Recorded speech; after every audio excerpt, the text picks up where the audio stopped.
Saya Ibu Fulan ingin bertanya, pernah seorang sahabat saya melihat postingannya di FB tidak pakai jilbab, selalu dia buka tutup jilbabnya. Saya tanyakan kemana jilbabnya, dia bilang yang penting hatinya baik. Bagaimana nih menurut Pak Ustadz? Saya khawatir nanti anak dia nggak pakai celana. Ini kan emaknya nih. Pepatah kita mengatakan kalau anak kencing berdiri, maka cucunya kencing maraton. Ini sekarang emaknya nih nggak pakai jilbab, nanti anaknya nggak pakai celana. Pas ditanya anaknya, kok nggak pakai celana? Yang penting hatinya baik.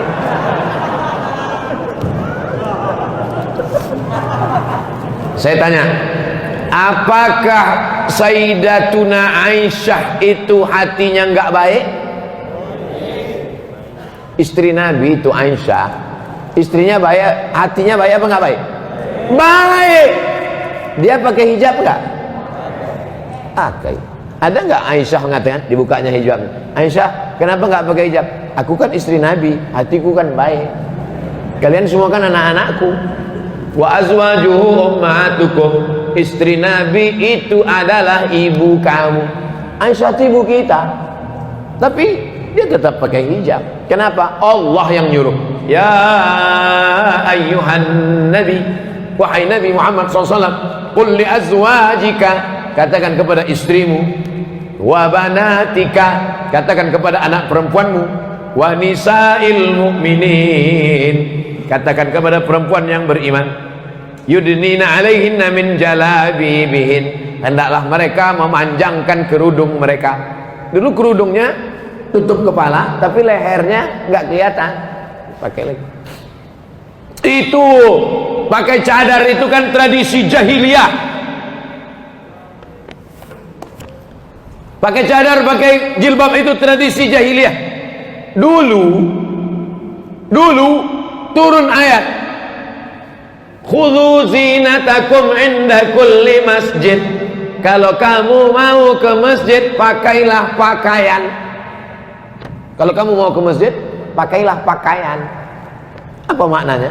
Waktu itu orang jahiliyah tawafnya uryanun tolik, telanjang bulat. Orang jahiliyah dulu nggak pakai pakaian, maka datang Islam mengajarkan pakaian. Maka setiap mau ke masjid disuruh, ya ayyuhalladzina amanu, ay orang beriman, kalau kamu mau pergi ke masjid, khudhu zinatakum inda kulli masjid, berpakaianlah. Itu ajaran Islam. Jadi jangan ikut-ikutan status orang, itu yang dia sampaikan. Bacalah Al-Quran, ngaji sama para kiai, para ulama. Assalamualaikum Ustaz. Waalaikumsalam warahmatullahi wabarakatuh. Bagaimana cara menyikapi para penghina Rasul dan para zuriat Nabi?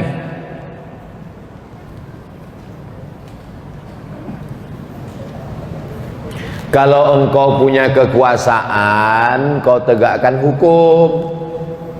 Man ra'a minkum munkaran falyughayyirhu biyadihi. Sebagaimana Abu Bakar Umar. Abu Bakar mengirim pasukan kepada penghina Rasul di kampung namanya Yamamah. Nama orangnya Musailamah. Kirim pasukan, dipancung kepala Musailamah. Yang memancung namanya Wahsy. Wahsyilah dulu yang membunuh Hamzah bin Abdul Muttalib.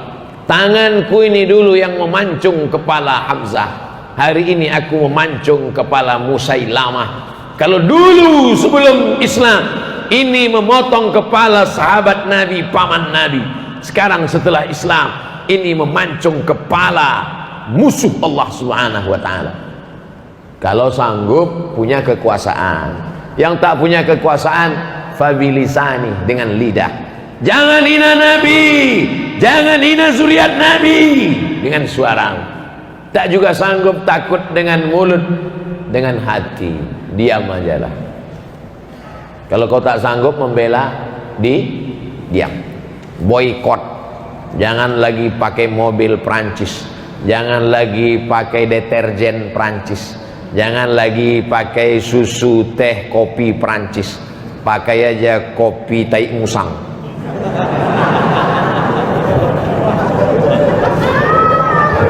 Produk Indonesia, namanya aja itu kopi luwak, sebetulnya mereknya aja, bukan tai musang. Kalau memang betul kopi tai musang itu satu gelasnya $100, setiap diminum satu tetes menetes air mata.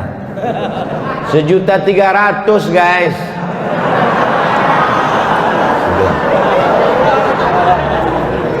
Jadi apa, ketika Denmark dulu membuat karikatur Nabi, Denmark dulu yang pertama, waktu itu Syekh Muhammad Said Ramadan Al-Buti masih hidup. Coba ketik di YouTube Syekh Muhammad Said Ramadan Al-Buti, orang Suriah, ceramahnya lembut. Syekh Muhammad Said Ramadan Al-Buti kalau ceramah lembut. Assalamualaikum warahmatullahi wabarakatuh, lembut. Tapi begitu dia cerita tentang penghina Nabi di Denmark, hadzal fa'rul qadar, kata dia. Ini adalah tikus-tikus yang kotor, najis. Jangan kalian biarkan produk-produk Denmark berada di rumah kalian, di WC kalian, di kamar mandi kalian.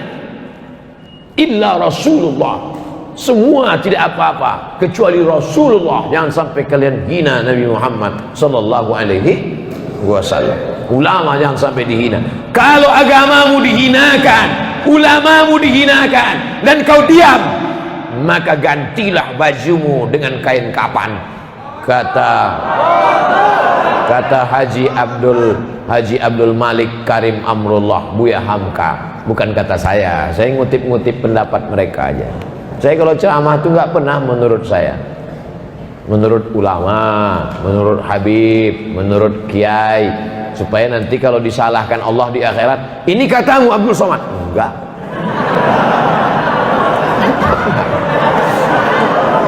Saya nggak berani menurut saya. Mana pernah saya ceramah menurut saya? Enggak. Yang selamat di akhirat itu nanti saya. Karena saya nggak pernah pakai menurut saya. Sampaikan Al-Quran, sampaikan hadis, sampaikan fatwa ulama, sampaikan pesan para habaib, sampaikan pesan para kiai, cerdaskan umat. Habis waktu baca doa, selesai pulang. Habis waktu 1 jam. Tadi saya mulai jam 6 kurang 15, sekarang jam 5 kurang 15, sesuai tertulis di botol 600 ml. Apapun makanannya, minumnya tetap az-zikra water. Pakailah produk dari saudara kita sendiri, sehingga kalau ekonominya maju, dia akan makun masjid. Kalau ekonominya maju, dia akan sedekah. Jangan kau kayakan orang lain. Kalau duitnya banyak, dipakainya berjemur di pantai, tak pakai kolor. Pakailah, minumlah minuman santri dari pondok pesantren Sidogiri. Kau minum makanan, kau makan makanan yang halal, kau minum minuman produk saudaramu, maka itu sudah kau ikut membangun masjid, membangun pondok pesantren, membangkitkan ekonomi umat. Saya alhamdulillah sampai hari ini semua saya endorse, dari mulai kerupuk sampai keripik. Kalau ada jamaah datang bawa kerupuk 2 bungkus, senyum, saya sudah tahu dia pasti minta endorse. Mana di kerupuknya? Jamaah dimanapun berada, belilah kerupuk ini, dapatkan di toko terdekat, hubungi nomor berikut ini, persediaan terbatas. Ada lagi yang mau endorse? Astaghfirullahalazim, astaghfirullahalazim, astaghfirullahalazim, alladzi la ilaha illa huwal hayyul qayyum wa atubu ilaih.